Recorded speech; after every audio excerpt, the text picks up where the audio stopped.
সালাম ভিউয়ার্স, আমি জাফর খান চলে আসলাম আরও একটি নতুন এপিসোড নিয়ে। আজকের এপিসোডে আপনাদের জন্য থাকছে খুবই ভয়ঙ্কর কয়েকটি ঘটনা। আশা করি পুরোটা সময় জুড়ে থাকবেন, তাহলে হয়তো বুঝতে পারবেন যে আসলে ঘটনাগুলো কতটা ভয়ঙ্কর। তো বেশি কথা বাড়াবো না, সরাসরি ঘটনায় চলে যেতে চাই। তো আজকে যিনি ঘটনা পাঠিয়েছেন তার নাম হচ্ছে নিলয়। সেই নিলয় ভাই একজন বাইকার। তার একটা ছোট্ট একটা ইউটিউব চ্যানেল আছে, তিনি চ্যানেলটি নতুন খুলেছেন। তিনি মূলত ঘটনাগুলো আজকে শেয়ার করেছেন। তো এই ঘটনাটা তার সাথে ঘটেছিল 2017 বা 16 সালে, এরকম একটা সময়। তিনি নারায়ণগঞ্জের শহীদনগরে থাকেন। তো সেখানে তাদের বাড়ি আছে। তার বাবা সরকারি চাকরিজীবী। তো তিনি একটা কাজ করতেন, প্রায় সময় রাতের বেলা বাইক নিয়ে তিনি বের হইতেন, যখন মানে অনেকটা নীরব হয়ে যায়, রাস্তাঘাট ফাঁকা থাকে। যেমন 12টা, 12:30টার দিকে বা আরেকটু রাত্রের দিকে তিনি বের হইতেন। বের হয়ে তিনি বিভিন্ন জায়গায় মানে যাইতেন, এবং তার মা তাকে অনেক সময় নিষেধ করত, কিন্তু তিনি শুনতেন না। এবং তারা হচ্ছে যে 3 বোন, 1 ভাই। তাদের বোনেদের বিয়ে হয়ে গেছে। তার বোনেরাও এই জন্য তাকে মানে অনেক প্রেশার ক্রিয়েট করে, কিন্তু সে বলে যে আসলে তার নাকি রাতের বেলা এরকম বাইক রাইড দিতে ভালো লাগে, এবং তিনি নাকি মানে প্রকৃতিকে মানে খুব কাছ থেকে দেখতে পারেন। তো যাই হোক, এরকমই একদিন তিনি বাসায় শুয়েছিলেন। ওই দিন তার বাবা বাড়িতে ছিল না। তার বাবা কোনো কারণে ঢাকাতে তার আরেক চাচার বাড়িতে গেছিলেন। তো যাই হোক, সে রাতে শুয়েছিলেন তার রুমে, তার মা আরেক রুমে শুয়েছিল। তো তিনি রাতে দেখতে পাচ্ছেন যে ওই দিন তার ঘুম আসছিল না।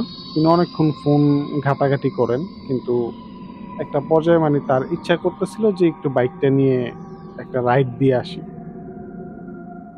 তো যাই হোক, আবার চিন্তা করলেন যে তার মা যদি মানে বকাবকি করে, এই জন্য সে মানে বের হবেন আবার চিন্তা করতেছেন। তো পরবর্তীতে তিনি বের হন, আস্তে আস্তে চুপ করে তিনি বের হন। তো বাইরে বের হয়ে তিনি যখন মানে নিচে নেমে আসেন, তারা থাকতেন 3 তলার উপরে। তো নিচে এসে সে বাইকটাকে নিয়ে আস্তে করে বের হয়। তো তিনি ভাববেন যে না, আজকে বেশি কোথাও ঘুরতে যাবেন না। তো তারই পরিচিত একটা চায়ের দোকান ছিল এলাকার মধ্যে। তিনি ভাববেন যে ওই দোকানটা মানে দিনরাত 24 ঘন্টাই খোলা থাকে। তো তার কথা হচ্ছে যে সে এলাকার মধ্যে দিয়ে একটু ঘুরে সেখানে যেয়ে মানে চা খেয়ে চলে আসবেন। তো তিনি যখন মানে বাইকটা নিয়ে ঘুরতেছিলেন, তো তাদের এলাকার মধ্যে মানে অনেকটাই নীরব। তো তিনি একটা জায়গাতে যান তাদের এলাকার মধ্যেই, যে জায়গাটা মানে অনেকটাই নীরব, এবং দিনের বেলাতেও তেমন বেশি একটা মানুষজন সেখানে থাকে না। আর ওই জায়গাটা হচ্ছে মানে কয়েকটা ড্রেন আছে, এবং মানে অনেক ময়লা ফালানো, ময়লার স্তূপ। মানে মনে হয় যে অনেকগুলা এলাকার ময়লা ওইখানে যে গাড়িতে করে নিয়ে আসে সিটি কর্পোরেশনের যে লোকগুলা থাকে, তারা এনে হয়তো ওই জায়গাটাতে ফালায়, যার কারণে এত ময়লা ওই জায়গাটা। তো ওইখান দিয়ে মানে তিনি যাচ্ছিলেন। তো ওইখানে যাওয়ার পরে হঠাৎ তার মনে হইতাছে যে একটা বাইক যখন কেউ একা চালায় ওইটা কিন্তু একরকম লাগে, আর কেউ যদি পেছনে বসে আর সে যদি চালায় মানে দুজনকে নিয়ে চালাইলে ঠিক যেরকম মানে মনে হয়, তার ঠিক মনে হইতেছিল যে বাইকে কেউ একজন আছে পেছনে। তো তিনি ভাববেন যে হইতে পারে যে চোখে ঘুম ঘুম, আবার মাথাটাও কেমন ঝিমঝিম করতেছিল, ঘুম আসতেছিল না, এই জন্য হয়তো তিনি আবোল তাবোল ভাবতেছেন। তো যাই হোক, তিনি একটা পর্যায়ে তার এলাকাতে আবার চলে আসেন বাইকটা নিয়ে। মানে ওই এলাকার মধ্যেই ছিলেন, মানে পুরো এলাকাটা একটা চক্কর দিয়ে তিনি আবার একটা স্থানে আসেন, যেখানটাতে ওই চায়ের দোকানটা ছিল সেখানে আসেন। সেখানে এসে তিনি যখন মানে চায়ের দোকানটার কাছাকাছি, প্রায় 5-6 হাত দূরে, তখন মানে ওই চায়ের দোকানে কয়েকটা কুকুর ছিল। সেই কুকুরগুলাকে সে আবার প্রতিদিন খাবার টাবার দিত আর কি, বিভিন্ন ধরনের ওই চায়ের দোকান থেকে। কিন্তু সেই কুকুরগুলো ওই দিন তাকে দেখে মানে অনেক মানে ঘেউ ঘেউ করতেছিল, চিৎকার চেঁচামেচি করতেছিল। মানে তার কথা হচ্ছে যে তাকে তো এই কুকুরগুলা চিনে, তাহলে কেন তাকে দেখে এরকম করবে? বা সে তো খুব খাবার টাবার দেয়। উল্টা আরো সবসময় তিনি দেখছেন যে এই কুকুরগুলা তাকে দেখলে দৌড়ে চলে আসতো তার কাছে, কিন্তু আজকে দেখতেছেন উল্টাটা। তো যাই হোক, সে ভাববেন যে হইতে পারে যে সে ওই দিন আবার একটা মানে গেঞ্জি পরা ছিলেন, সেই টি শার্টটার মধ্যে একটা মানে প্রিন্ট ছিল, যে একটা বাঘের মাথার একটা প্রিন্ট। তিনি ভাববেন যে হইতে পারে এইটা দেখে। কিন্তু তিনি আরেকটা জিনিস লক্ষ্য করেন, তিনি যখন চায়ের দোকানটাতে মানে ঢুকেন, তিনি দেখেন যে ওই কুকুরগুলো তার মানে যে বাইকটা মানে থামানো ছিল, স্ট্যান্ড করা ছিল, সেইখানটাতে মানে বাইকটার দিকে তাকায় ঘেউ ঘেউ করতেছিল, মানে অনবরত করেই যাচ্ছে। তো যাই হোক, তিনি এটা তেমন বেশি একটা পাত্তা দিলেন না। তিনি চায়ের দোকানে যেয়ে চা খাইলেন। তো চা খাওয়ার পরে তিনি স্মোক করলেন। তো তিনি একটা পর্যায়ে ভাবলেন যে তার কোনো বন্ধুকে ফোন দিবেন, আবার ভাববেন যে না, আসলে অনেক রাত। তখন প্রায় রাত ২টার মতো বেজে গেছিল, এরকম একটা সময়। তো তিনি তার কোনো বন্ধুকে আর কল করেন নাই। তো তিনি ভাবলেন যে না, এবার তাহলে আস্তে আস্তে বাসায় যাওয়া যাক। তো তিনি যখন আবার বাসায় যাচ্ছিলেন, কিন্তু যাওয়ার সময় একটা বিষয় তিনি লক্ষ্য করেন যে ওই যে ময়লার মধ্যে যে একটা দুর্গন্ধ ছিল, ঠিক সেরকম দুর্গন্ধ মানে তার নাকে লাগতাছে। মানে মনে হইতাছে যে তিনি ওই ময়লার পাশ দিয়ে যাওয়ার সময় ঠিক যেরকম দুর্গন্ধ পাইছিলেন, ওরকম দুর্গন্ধ তার নাকে মানে অনবরত আসতেছে। তো যাই হোক, তিনি বিষয়টা তেমন একটা পাত্তা দিলেন না। তিনি তার বাসার নিচে চলে আসেন। তো নিচে এসে তার মানে ওইখানে ঘটে আরেকটা ঘটনা, যে ওই নিচেও কিন্তু অনেকগুলা কুকুর থাকে তাদের বাড়ির নিচে। ওইগুলাকেও সে খাবার-টাবার দেয় বিভিন্ন সময়। তো ওই কুকুরগুলাও তাকে দেখে কেমন যেন ঘিউ, ঘিউ করতেছিল। মানে তার বাইকটার দিকে মানে তেড়ে আসতেছিল, এরকম মনে হইতাছিল। তখন সে ভাবে যে মানে কি হইতাছে এগুলা, অদ্ভুত বিষয়। আর কুকুরগুলা কেন এমন করতাছে? কারণ এইগুলা তো আমাকে চিনে। তো সে আবারও ধইরা নিলেন যে তার ওই টি-শার্টের যে প্রিন্ট ওইটাই।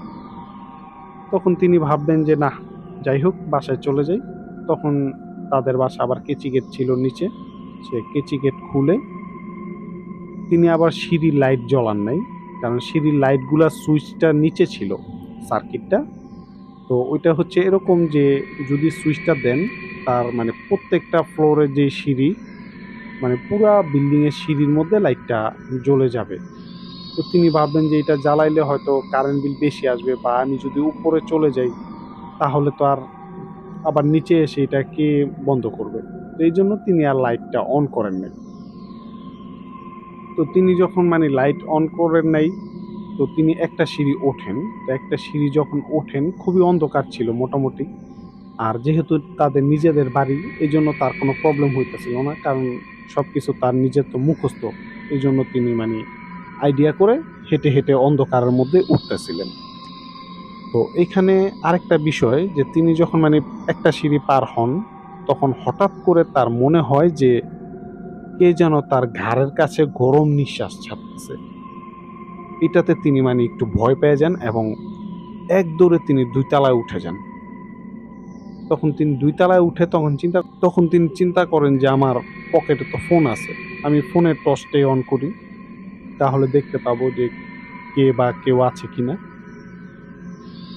তো এখানে ভয়ংকর ব্যাপার হইতেছে, সে যখন তার ফোনটা বের করে যখন তিনি মানে মোবাইলটা আনলক করেন, টাচ ফোন ছিল। যখন আনলক করেন মানে মোটামুটি কিছুটা আলো হয়। তো এর মধ্যেই তিনি হঠাৎ করে দেখতে পান যে একটা অবয়ব, একটা মেয়ে তার সামনে দাঁড়ায় আছে। মানে তার চুলগুলা অনেক বড়, বড় একদম, মানে পা পা পর্যন্ত চুলগুলা, এবং চুলগুলা দিয়ে মেয়েটার মুখটা ঢাকা। তিনি মূলত মুখটা দেখতে পাচ্ছিলেন না। আর ওই মেয়েটার শরীর থেকে ওরকম ময়লার গন্ধ আসতেছিল। তো এটাতে তিনি মানে অনেকটা ভয় পেয়ে যান। তারপরও তিনি মানে যেহেতু ইয়াং জেনারেশন, তিনি ওরকম বিষয়টা সাহসটা ধরে রাখার চেষ্টা করছেন, এবং তিনি জানতেন যে আসলে সামনে যত ভয়ঙ্কর কিছুই পড়ুক, সাহস যদি সঞ্চয় করে রাখা যায় তাহলে মানে কোনো কিছু ক্ষতি করতে পারে না। কিন্তু ভয় পেয়ে গেলেই নাকি ক্ষতি। তো যাই হোক, সে ভাবে যে এখন কি নিচে চলে যাবেন?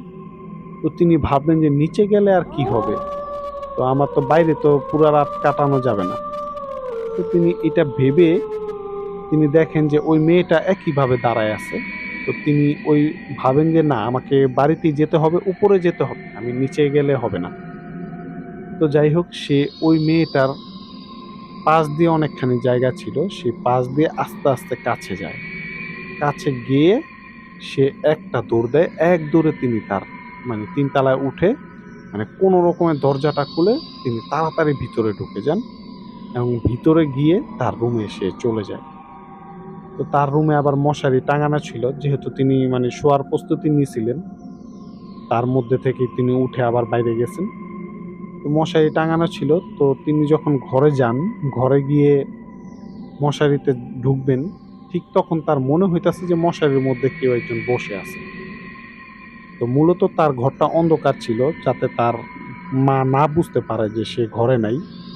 তবে রাতের বেলা জানালা দিয়ে বাইরে থেকে মোটামুটি একটু আলো আসে। সেই আলোতে আবছা, আবছা দেখা যায়। তো সেই আলোতে সে দেখতে পায় যে তার মশারির মধ্যে কেউ একজন আছে।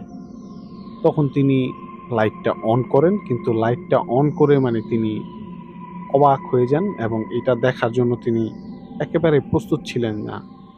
তিনি দেখতে পান যে যেই মেয়েটাকে তিনি সেই সিঁড়ির কাছে মানে পেছনে রেখে আসছেন, এক দৌড়ে চলে আসছেন, সেই মেয়েটাই তার মশারির ভেতরে। তো এইটা দেখে তিনি জোরে একটা চিৎকার দিয়ে সেখানে অজ্ঞান হয়ে পড়ে যান এবং তার মা দৌড়ায় আসে তাকে উঠায় এবং দেখে যে সে অজ্ঞান হয়ে পড়ে আছে। কিন্তু তার মা কিন্তু এই ঘরে আসার পরে একটা দুর্গন্ধ, সেই ময়লার যে দুর্গন্ধটা ওইটা কিন্তু পাইছেন। তো ওইটা পেয়ে যাই হোক সে আশেপাশে দেখেন যে আসলে কেউ নাই। তবে তার ছেলেকে সে মানে জ্ঞান ফেরানোর চেষ্টা করে। তখন নিলয় ভাইয়ের জ্ঞান ফিরে। সকালের দিকে তার জ্ঞান ফিরে। তিনি ঘুমিয়ে গেছিলেন। মানে রাতেই জ্ঞান ফিরছিল, কিন্তু তার শরীরটা অনেক ক্লান্ত লাগতেছিল যার কারণে সে ঘুমায় যায়। পরবর্তীতে তার মা সারারাত তাকে সেবা যত্ন করে। সকালে তার ঘুম ভাঙে। তখন তিনি তার মাকে জিজ্ঞেস করেন যে কি হইছে? তখন সে মানে সব ঘটনা তার মাকে খুলে বলে। তখন তার মাও বলে যে সে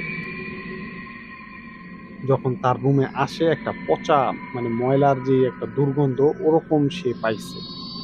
তো পরবর্তীতে তার বাবা আসে ঢাকা থেকে। আসার পরে তাকে একটা মানে হুজুরের কাছে নিয়ে যাওয়া হয়। পরবর্তীতে হুজুর বলে যে, "তুমি যখন রাতে ওই বাইক নিয়ে ওই ময়লার পাশ দিয়ে যাচ্ছিলা, তখন একটা খারাপ পিচাচ তোমার পিছু নিছিল এবং ওই পিচাচটাই তোমার বাইকে উঠে পড়ছিল। যার কারণে ওই কুকুরগুলো তোমাকে দেখে এরকম মানে ঘেউ, ঘেউ করছে।" তো ভিউয়ার্স, পরবর্তীতে তিনি মানে ওই হুজুরের একটা তাবিজ এবং কিছু পানি পড়া এবং ঘরটাকে বন্ধ করে দেয়। তারপরে সে আস্তে, আস্তে মানে সুস্থ হয়ে ওঠে। তো ভিউয়ার্স, এই ছিল তার ১ম ঘটনা এবং তার ২য় যে একটা ঘটনা তিনি আমাকে শেয়ার করেছেন, এটা হচ্ছে তার ফ্ল্যাটেরই একটা মেয়ের ঘটনা। মেয়ে বলতে একটা মহিলা মধ্যবয়সী, তাদের নিচতলায় থাকতো। তো ওই মহিলাটা মানে ভাড়া নেয়। মানে অনেকদিন আগে পুরাতন ভাড়াটিয়া। পুরাতন বলতে আবার তেমন বেশিও না। যেমন ২-৩ বছর হবে বা ৪ বছর এরকম হবে। মানে মূলত এরকম ছিল যে তাদের সাথে তার মায়ের একটা ভালো একটা সম্পর্ক ছিল। এর কারণ হচ্ছে যে ওই মেয়েটা এবং তার যে হাসব্যান্ড তার সাথে মানে প্রেম করে বিয়ে হয়। তারা একা বিয়ে করছিল। তো পরবর্তীতে তারা এই ফ্ল্যাটটাতে এসে ওঠে। মানে শুরুতে, পরে তারা আস্তে, আস্তে মানে তিলে, তিলে তাদের সংসারটাকে সুন্দর করে তোলে এবং তার সংসারটা মানে ঘরটাকে অনেক সুন্দরভাবে গুছায় তারা দুজন মিলে, হাসব্যান্ড ওয়াইফ মিলে। তো এবং বিয়ের প্রায় ২ বছর পরে তাদের একটা মানে মেয়ে হয়, মেয়ে সন্তান হয়। তো ওই মেয়েটাও যখন হয়, তখন এই নিলয় ভাইয়ের মা তাদেরকে যথাযথ হেল্প করছিলেন বা দেখাশোনা। কারণ যেহেতু তারা একা বিয়ে করছেন, তাদের বাড়িতে কারো যাতায়াত ছিল না। মানে ওই হাজবেন্ডের বাড়ি থেকেও না এবং ওই ওয়াইফের বাড়ি থেকেও না। তো তাদের সাথে তাদের একটা খুব ভালো সম্পর্ক। তো যাই হোক ওই মেয়েটা অনেক সময় মানে ভিডিও করতো, ব্লগ-টলগ করতো। তো তার যে মেয়ে হইছে ওই মেয়েটাকে নিয়েও সে ব্লগ করতো। তো মোটামুটি তাদের দিন ভালোই কাটছিল। তো একটা পর্যায়ে তাকে একটা কোনো মেয়ে মানে ফ্রেন্ড রিকোয়েস্ট পাঠায় ফেসবুকে। তখন সে তাকে অ্যাকসেপ্ট করে। আর ওই মেয়েটা তার প্রতিটা মানে পোস্টের মধ্যে লাইক, কমেন্ট এগুলা করতো। যাই হোক তাদের মধ্যে মাঝে মধ্যে টুকিটাকি কথা মানে মেসেঞ্জারে হইতো। তো একটা পর্যায়ে মানে তাদের সাথে খুব বেশি পরিমাণে কথাবার্তা হয় এবং ফোনেও কথা হয়। মানে তারা দুজন মানে বন্ধুত্বের মতো হয়ে যায়। তো যাই হোক ওই মেয়েটা যিনি ওয়াইফ ছিলেন তিনি একদিন তাকে তার বাড়িতে দাওয়াত করে যে, "তাহলে আপনি একদিন আসেন আমাদের বাড়িতে।" পরে ওই মেয়েটা একদিন আসে। সত্যি, সত্যি তাদের বাড়িতে আসে। এসে মোটামুটি অনেকক্ষণ বসে তার সাথে গল্প করে। পরবর্তীতে তার মেয়েটাকেও সে কোলে নিয়ে একটু আদর করে। যাই হোক দেখে। তো এরকম দেখাশোনা করে সে চলে যায়। তো সে চলে যাওয়ার পরে মানে বেশ ১ মাসের মতো তার সাথে কোনো যোগাযোগ ছিল না। তো ১ মাস পরে সে আবার হঠাৎ ফোন করে। তো জিজ্ঞেস করে যে তার মেয়ে কেমন আছে, সে কেমন আছে এগুলা সে জিজ্ঞেস করতে থাকে। তখন সে বলে যে, "আপু এখন রাখি, আমি তো কথা বলতে পারব না। আমার মেয়ের অনেক জ্বর আজকে অনেকদিন যাবৎ। খুব অসুস্থ। ও মানে অনেক কান্নাকাটি করে। ও কিছু খাইতে পারে না।" এরকম যাই হোক অনেক কিছু বলে। তো যাই হোক সে তো তাকে ফ্রেন্ড হিসাবে মানি বলছে যে, "আরো অনেক কথা আছে বলবো যে আপনার ভাইয়ের সাথেও ইদানিং আমার কেমন যেন মানে মিলতেছে না। ও কেমন যেন একটু অন্যরকম হয়ে গেছে।" তো যাই হোক এগুলা সে বলে, বলে রেখে দেয় যে পরে তাকে ফোন দিবেন। তো একটা পর্যায়ে সেই মেয়েটা মানে তার যে মেয়েটা ছিল তাকে অনেক চিকিৎসা করতে থাকে কিন্তু সে কোনোভাবেই সুস্থ হচ্ছিল না। আর এই খবরটা মানে শোনার পরে তার মানে ওই ওয়াইফ যিনি ছিলেন তার ফ্যামিলির মানুষজন এবং সে হাসব্যান্ডের ফ্যামিলির মানুষজন তারা মানে দৌড়ে আসে যে তার মেয়ে এত অসুস্থ একদম মানে শুকায় গেছে কয়েকদিনে। খাওয়া-দাওয়া করতে পারে না যেহেতু বাচ্চা ছিল। পরবর্তীতে সেই হাসব্যান্ড যিনি ছিলেন তার বাবা বলে যে এটা অন্য কোনো সমস্যা হইতে পারে। যেহেতু ডাক্তারের চিকিৎসায় কিছুতে কিছু হচ্ছে না। তখন সে বলে যে একটা মানে হুজুরকে আনার কথা এবং দেখানোর কথা বলে। তো একটা হুজুরকে নিয়ে আসে। সে হুজুরটা এসে বলে যে, "আসলে আপনাদের বাড়িতে সমস্যা আছে একটা। তবে এটা যেই সমস্যা আমি তো অত বড় মানে এই সমস্ত বিষয়ের উপরে অভিজ্ঞ না। তো আমার দ্বারা তো হবে না। তো আমি আরেকটা মানে হুজুরের মানে নাম্বার দিতেছি। সে আবার এগুলা নিয়েই কাজ করে। আপনারা একটু কষ্ট করে তার সাথে যোগাযোগ করেন। সে হয়তো এই ব্যাপারে আপনাদের সাহায্য করতে পারবে।" তো যাই হোক সে সেই নাম্বারটা দিয়ে চলে যায়। তখন সেই নাম্বারে ফোন করা হয় এবং ওই হুজুরটা মানে অনেক কিছু জিজ্ঞেস করে তাদের ব্যাপারে। তখন হুজুরটা বলে যে, "আচ্ছা ঠিক আছে আমি কালকে সকালে আসবো আপনাদের বাড়িতে একবার।" তো যাই হোক সেই হুজুরটা পরের দিন সকালে আসে তাদের বাড়িতে। এসে বাড়িটার মধ্যে অনেকক্ষণ ঘোরাঘুরি করে। পরবর্তীতে সে একটা জায়গায় বসে। বসে সে চোখ বন্ধ করে কিছু চিন্তা ভাবনা করে। যাই হোক তার মানি কাজ অনুযায়ী সে করে। তো চোখ খুলে সে বলে যে, "আসলে আপনাদের বাড়িতে কি গত ১ মাসের মধ্যে কোনো মধ্যবয়সী মহিলা আসছিল?" তখন তারা তো চিন্তা করে পাচ্ছে না। এখন হাসব্যান্ড তো আর বাড়িতে থাকে না। সে তো কাজে থাকে বিভিন্ন সময়। তো ওয়াইফকেই জিজ্ঞেস করা হয় যে, "কেউ কি আসছিল আপনার কাছে?" তখন সে মানি একটা পর্যায়ে বলে যে, তার তো মনে পড়ছিল না। পরবর্তীতে হঠাৎ তার মনে পড়ে যে, হ্যাঁ, আসছিল। আরো ১.৫ মাস আগে একটা আমার ফ্রেন্ড আসছিল, Facebook ফ্রেন্ড। তার সাথে আমার খুব ভালো বন্ধুত্ব হয়। সেই সুবাদে তাকে আমি আসতে বলছিলাম। তো তখন সে বলে যে, ওই মেয়েটা একজন ব্ল্যাক ম্যাজিশিয়ান।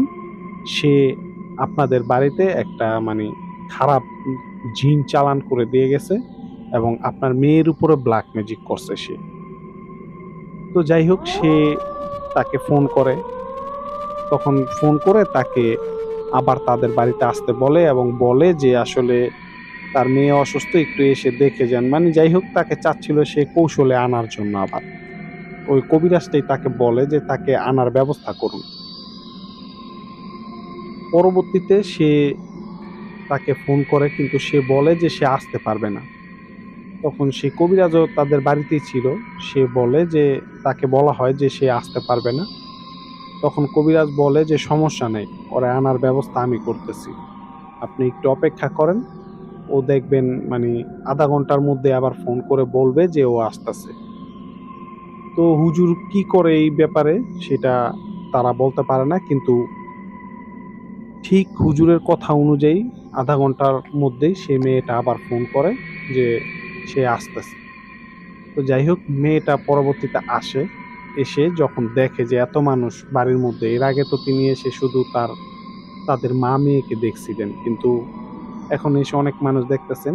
তখন সেই কবিরাজটা মেয়েটাকে বলে যে তুমি এই ক্ষতিটা তাদের কেন করছো, ওরা তো তোমার কোনো ক্ষতি করে নাই, বা কিভাবে করছো। যাই হোক, মেয়েটাকে সবাই আটকায়।